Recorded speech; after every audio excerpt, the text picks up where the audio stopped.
I'm not in heaven." These were the first words that echoed in my mind, words that emerged from a letter that reached me in an absolutely extraordinary way, almost as if fate had conspired for me to receive it. A letter that, according to all indications, was written by Michael Thompson, a 22-year-old whose life was abruptly cut short in a tragic car accident in Denver, Colorado, exactly 3 months ago. What began as a seemingly ordinary psychography session, one of many I've conducted, quickly turned into something far deeper and, I must confess, profoundly unsettling. The energy I felt as I held the pen that night was different, charged with an urgency I had never experienced before. Each word that flowed seemed to carry a weight, a message that transcended the paper and challenged my own understanding of reality. Michael, or whatever was communicating through me, seemed desperate to be heard, as if time were short and the message vital. And what Michael reveals at the end of this letter, well, I can assure you, it's something that will shake the foundations of what you believe about death, the afterlife, and what truly awaits us on the other side. This isn't about comforting visions of bright lights or serene fields, as so many stories we've heard describe.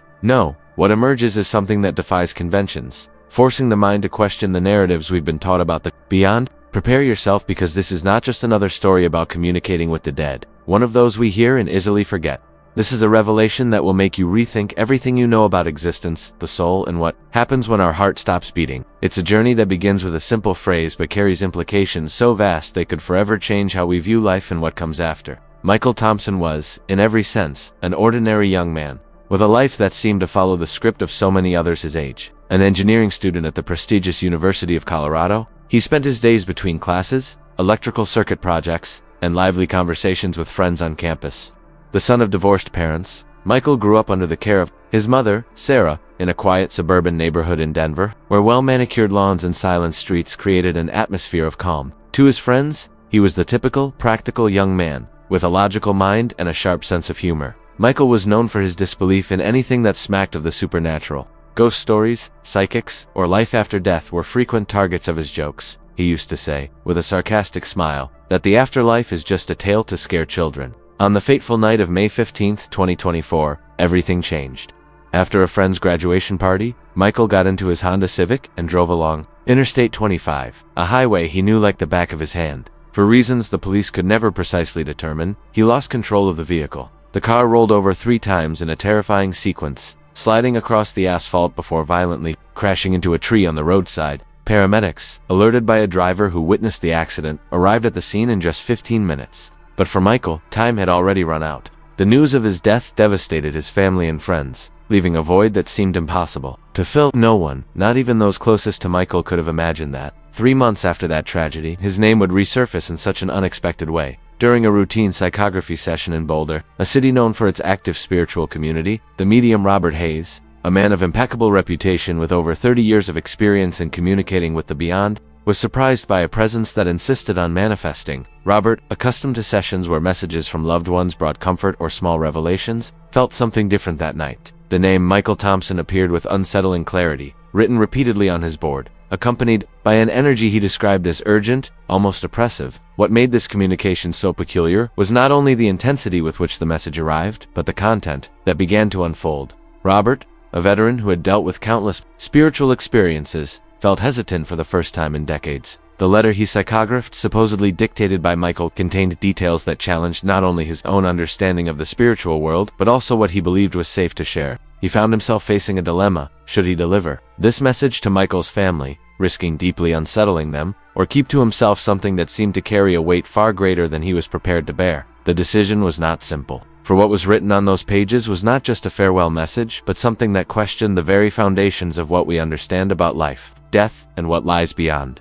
The session that changed everything took place on a quiet Sunday afternoon, August 18, 2024, in the modest home of Robert Hayes, located in a tree-lined neighborhood in Boulder, Colorado. The setting was familiar to Robert, a respected medium whose living room, filled with old books and lit candles, served as a sacred space for his psychography sessions. That afternoon, only a small group was present: Robert, his longtime assistant, Margaret Chen, and 3 family members of others who, with hope and restrained emotion, sought messages from loved ones who had passed. The atmosphere was one of silent anticipation, as in so many other sessions Robert had conducted over his 30-plus years of practice.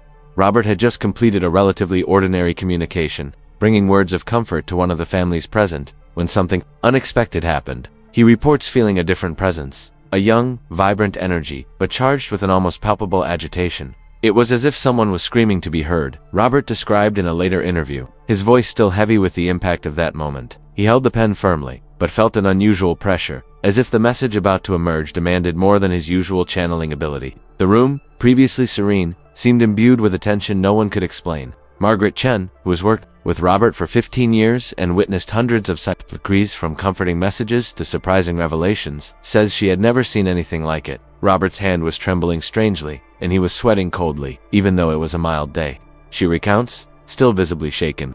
It was as if he was resisting writing, as if he somehow knew that what was coming wasn't ordinary. Margaret watched closely as Robert, with a tense expression, let the pen glide across the paper, producing lines that seemed charged with an unusual urgency. She noticed that the words came in quick bursts, unlike the calm, steady flow that characterized typical sessions. What you are about to hear is the exact content of the letter, transcribed without any editing or interpretation, exactly as it was psychographed that afternoon. Robert, known for his rigorous ethics, hesitated for 2 long weeks before deciding to deliver the material to the Thompson family.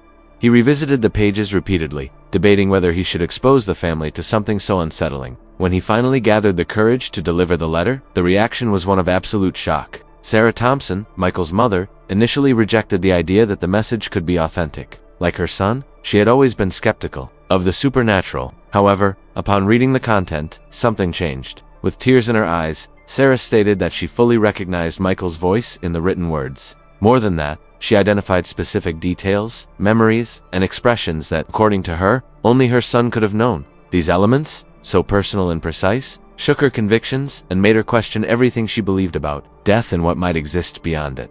The psychographed letter by Robert Hayes begins abruptly, with words that seem to tear through the veil between the world of the living and whatever lies beyond. The first lines, written with an almost palpable urgency, are unsettling. I'm not in heaven as you all think. Mom, I know you pray for my soul every night, begging for me to find peace. But please, I need you to stop. Your prayers, full of love and hope, don't reach here. Not in the way you imagine. Michael, or the entity presenting itself as him, continues with a clarity that cuts like a blade. When I died that night on Interstate 25, with the sound of the car crashing into the tree echoing in my ears, I thought it would all just end. Total darkness, absolute void, as I always believed, when I mocked stories about the afterlife, but it wasn't like that.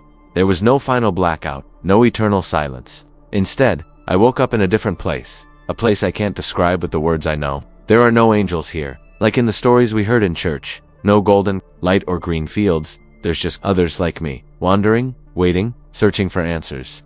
Michael's narrative takes a more personal tone, as if he wanted to prove his identity and rekindle a connection with his mother. Sarah, he writes, remember when I was 8 and broke your blue crystal vase? The one Grandma Helen gave you before she passed away. You loved it so much. Michael's narrative takes a more personal tone, but I still let it fall while playing in the living room and rekindle a connection with his mother. Sarah, I blamed the cat. Remember when I was 8 and broke your blue crystal vase? I never confessed. The one Grandma Helen gave you before she passed away. There are so many. You loved other things I need to tell you. I knew that. Things I kept, but I still let it fall. Things I can't hold back anymore. You never found out time here is different, Mom, and maybe it's running out for me. Poor Sarah, Whiskers, upon reading these words, I never confessed. She later confirmed, and there are so many other things I need to tell you. Did indeed happen for years. Michael was 8. Things I can't hold back anymore. She vividly remembered the sadness of losing that cherished gift from her mother. Maybe it's running out for me. And how Michael, with his clever ways, these words, pointed to the cat as the culprit. She later confirmed, so intimate and specific, that the vase incident only Michael could have known, when Michael making the letter even more disturbing. She vividly remembered the sadness of losing that cherished gift from her mother. The letter continues, and how Michael, with Michael describing the place where he finds himself with a mix of confusion, so intimate and specific, the place where I am, something only Michael could have known, at least not as people the letter even more disturbing and at the same time undeniably convincing to her. With the letter continues, clouds, with Michael describing the place where he finds himself with a mix of confusion seems to follow no rules. The place where a waiting room for what? Hell. At least not as people imagine here, with fire and eternal suffering. If I can even call this being paradise. He goes harps and fluffy clouds, encounters like an eternal waiting understanding, a vast indistinct space where time seems to follow no rules, as if this place were a crossroads of era. That's the question that haunts me here, that keeps me awake. In 1863, he told me stories of battles,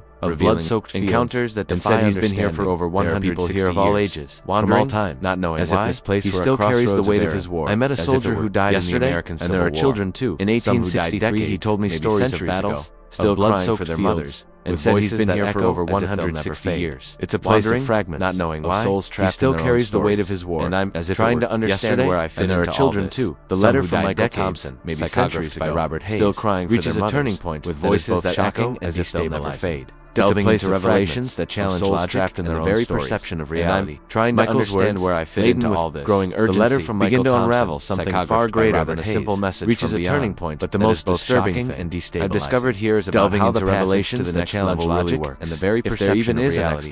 Michael's words, like we were told, laden with there's growing urgency, begin to unravel something far greater than a simple message. Something more confusing, but the most disturbing thing, as if someone I've discovered here is about how the controlling to the next level really works. Michael, if there even is a next level. Revisiting the moment like we were told everything. There's no clear path. Remember the accident on Interstate 25? I said I lost control of the car, but it wasn't quite as if someone, it wasn't just my mistake, controlling who stays and who goes. I saw something that Michael continues. Something, revisiting the moment there was a figure standing right in the middle of the highway. Remember the accident the dim light on Interstate 25? It was a human silhouette. I said I lost control of the car, as if waiting. It wasn't quite like when I slammed on the brakes. It wasn't just my mistake to avoid hitting on the road. That's exactly. I saw something when the car rolled. Something spinning 3 times before there was a figure standing right in the middle of the highway. That figure, it wasn't under the dim light of the headlights. What Michael reveals is a human silhouette, more unsettling. Now I know who that figure was. When I slammed on the brakes and swerved to avoid hitting it, not the Robert exactly today. When the car rolled, it was a younger version 3 times before crashing into the tree. From decades ago, that figure, it wasn't a coincidence. On the road, what Michael reveals next is even more unsettling. The first time. Now I know who that figure was, because the Robert Hayes and others know isn't not the Robert you know today. This revelation was so impactful version that Robert Hayes features the experience decades medium conducting the session on the road over 40 years ago. According to Margaret Chen, his longtime assistant, died because the Robert you and all the blood has drained from his face. His hands, which had been moving with determination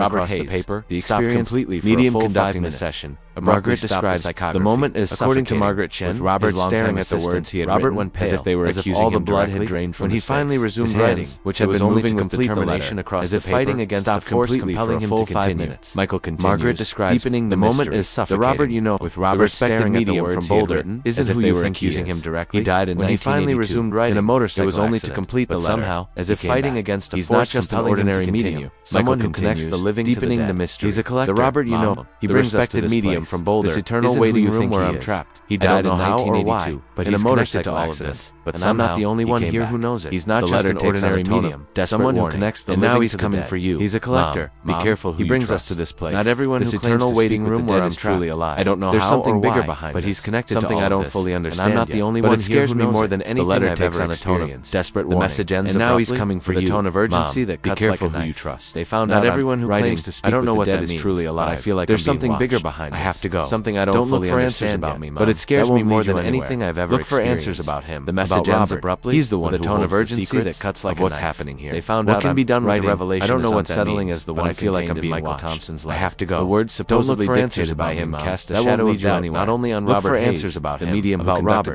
He's the one who holds but also on the very nature of what we understand is what can be done with the revelation is unsettling. When confronted with the letters contents, Robert vehemently denied any connection to Michael's cast a shadow of doubt not only on Robert Hayes, the medium who conducted the psychography. He stated that he had never been involved in anything of what we understand as communication with which he always considered when confronted with the letters grieving families. However, vehemently denied any connection to Michael's death or the disturbing accusations made in the suspicions among those who knew him. He stated that he had never been involved in an initial investigation into Robert Hayes' life, which he always conducted by curious and help grieving families. After the letter was delivered, his tense expression and reluctancies that only deepened the specific details. There are no official records of a Robert Hayes born in 1960, even if only superficially. As he always claimed, an initial investigation into documents such as birth certificates conducted by curious individuals or any other record confirming his existence visited inconsistencies that only deepened the mystery. There are no official records of Robert Hayes bearing his name lease agreement, as he always claimed registration as a medium. Documents such as birth certificates, driver's licenses, 1 year after the date or any other record confirming his existence before 1983 simply do not precise temporal coincidence left the first documents bearing his name lease agreement and a professional registration as a medium appear perhaps the product of a mind-seeking just 1 year after the date mentioned in the letter. Michael's supposed first initially reluctant to accept the letter as precise temporal consumed by a need to understand if there was any truth to Michael's driven by a mix of grief and determination, she began investigating perhaps the product of a searching for connections between Robert and other similar cases. Michael's mother, what she found was reluctant to accept the letter as 7 other families of was consumed by a need to understand what she had sought out Robert driven by a mix of grief and determination. All in search of contact with young people who, searching for connections died in tragic and other similar circumstances. What she found was disturbing. At least 7 other families reported fatal accidents in Colorado had sought out Robert Hayes, but also mentioned a certain discomfort with Robert's contact with young people who, like Michael, as if he died in tragic and unexpected about the circumstances of the death, often in Margaret Chen. Each of these families reported psychography, and one of the people surprisingly precise always defended, but also mentioned a skill discomfort with Robert's intensity. After reading Michael's letter, she began to question aspects of his behavior that she had previously considered mere quirks. Robert's assistant, in a later interview, with a voice marked by hesitation to him, she always defended his integrity and skill how he seemed to know exactly when someone was going to die. After reading Michael's letter, sometimes she began to question the family contacted behavior. She had received calls or messages from grieving people. In a later interview, with a voice marked by hesitation, she revealed, "I always found it strange these observations to know exactly when someone was going to die. Sometimes even before the family took on a sinister weight in light of the letter's calls or messages from grieving people. Could it be possible that on some occasions, from wherever he was already revealing a sinister truth as if he knew they were coming? These or even about the very nature which once seemed harmless details of an or was it all just the delusion took on a sinister weight in light of the letter's accusations? Meaning in coincidences that could be rationally explained, the questions remain unanswered. But one fact is undeniable. 3 days after the letter was delivered to the Thompson family, Robert Hayes disappeared from Boulder without a trace. His home, once a welcoming space for his spiritual sessions, was found completely empty, with no signs of a planned move. There were no furniture, personal belongings, or any indication of where he might have gone. Margaret Chen was the last person to see him, and even she could offer no clues about his whereabouts, only reporting that he seemed nervous, as if he were running from something. "I'm not in heaven." These words, the first in the letter psychographed by Michael Thompson, continue to resonate deeply in the mind of Sarah Thompson, his mother, who still struggles to comprehend what she read. They echo now in our minds as well, challenging our beliefs and forcing us to question what we know about life after death. If Michael's letter is authentic, it not only suggests the existence of a spiritual plane far different from traditional images of heaven or hell, but also raises an even more unsettling possibility. Not all mediums, those who claim to connect the living with the dead, are what they seem.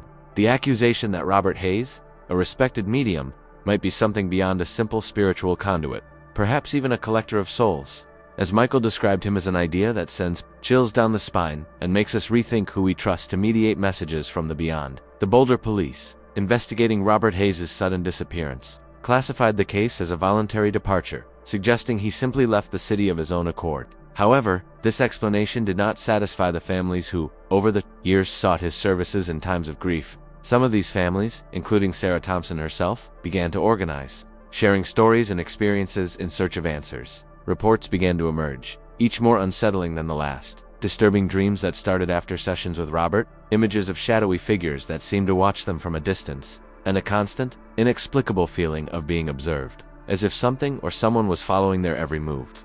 These testimonies, though subjective, fueled doubt about who Robert really was and what he might have been hiding. The central question remains: was Michael Thompson merely a desperate young man, trying from beyond to protect his mother from a real and imminent danger? Or is his letter, with such intimate and specific details, nothing more than an elaborate fabrication, perhaps the product of a grieving mother's inconsolable pain, or the creative mind of someone seeking meaning in the chaos of loss?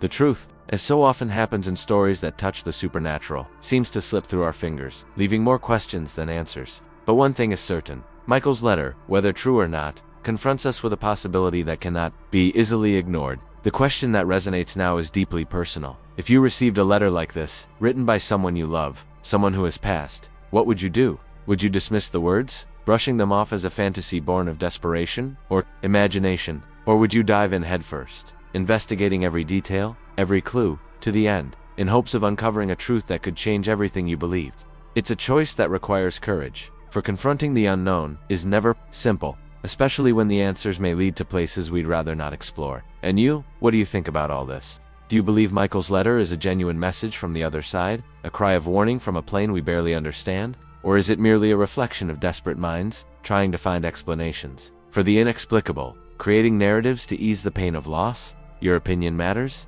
and I want to hear it. Leave your thoughts in the comments below. Share what you felt upon learning this story. If Michael's words, the mystery of Robert Hayes, or Sarah Thompson's anguish, touched you in some way, don't forget to like this content and subscribe for more stories that challenge our understanding of the world. If you know someone who needs to hear this story, someone who has wondered what really happens after death, or who has faced the grief of losing a loved one, share it with them. Sometimes the most disturbing truths, the ones that pull us out of our comfort zone, are exactly the ones we need to face most. Until next time, and remember, what lies on the other side is not always what we expect to find. Whatever is beyond, be it an eternal waiting room or something even more mysterious, may be closer than we imagine.